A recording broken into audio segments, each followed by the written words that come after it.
Doctor শৈলী মুন্সি, যিনি the fertility সেন্টারে বন্ধাত্ব বিশেষজ্ঞ।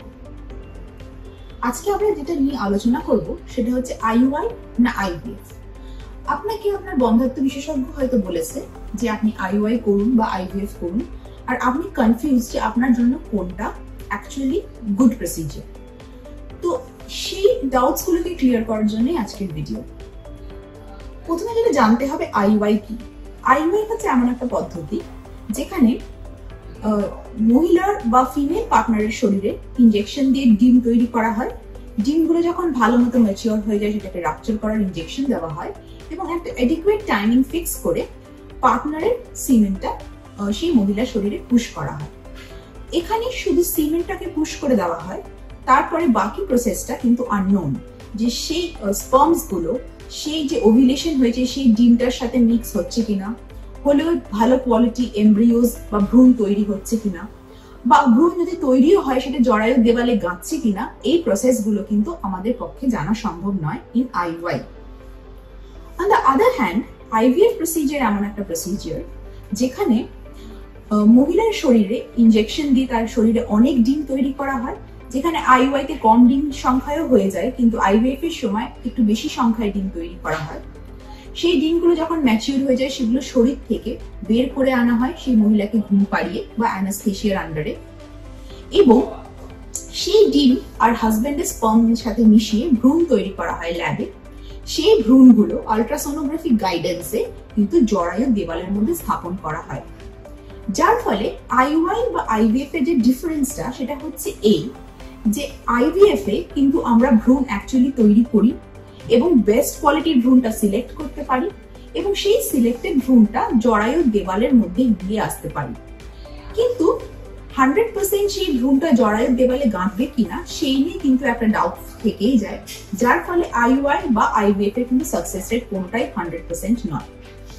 এবার কোন পদ্ধতি আপনার জন্য সুটেবল সেটা কিন্তু বুঝতে হবে আপনার আর আপনার পার্টনারের ক্লিনিক্যাল সিনারিও দেখে।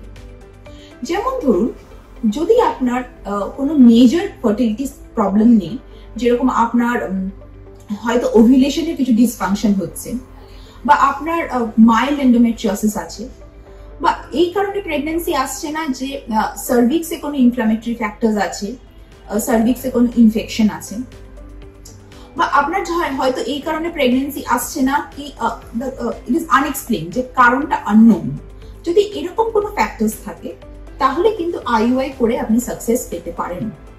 কিন্তু কয়েকটা ক্ষেত্রে আইইউআই করে আপনি কখনোই সাকসেস পাবেন না, যেরকম যদি আপনার দুদিকের টিউব একদম ব্লক থাকে, যদি আপনার সিভিয়ার এন্ডোমেট্রিওসিস হয়ে থাকে, বা আপনার পার্টনারের বা হাজবেন্ডের যদি সিভিয়ার কোনো সিমেন্ট প্যারামিটার্সের প্রবলেম থাকে, সেক্ষেত্রে কিন্তু আইইউআই করে সাকসেস পাওয়ার চান্সেস খুবই কম। তাহলে সেক্ষেত্রে কি করণীয়? সেক্ষেত্রে কিন্তু আইভিএফটা হচ্ছে বেটার অপশন। আইভিএফ এমন একটা পদ্ধতি যার মাধ্যমে কিন্তু অনেক রকম প্রবলেমস গুলোর সলিউশন হতে পারে। যেরকম আপনার যদি সিভিয়ার টিউবাল ব্লকেজ থাকে তাহলে কিন্তু ওই টিউবের উপর ভরসা না করে আমরা কিন্তু ভ্রূণ তৈরি করে আপনার জরায়ুর মধ্যে স্থাপন করে দিয়ে আসি, যার ফলে কিন্তু সেই প্রবলেমটার আপনার সলিউশন হয়।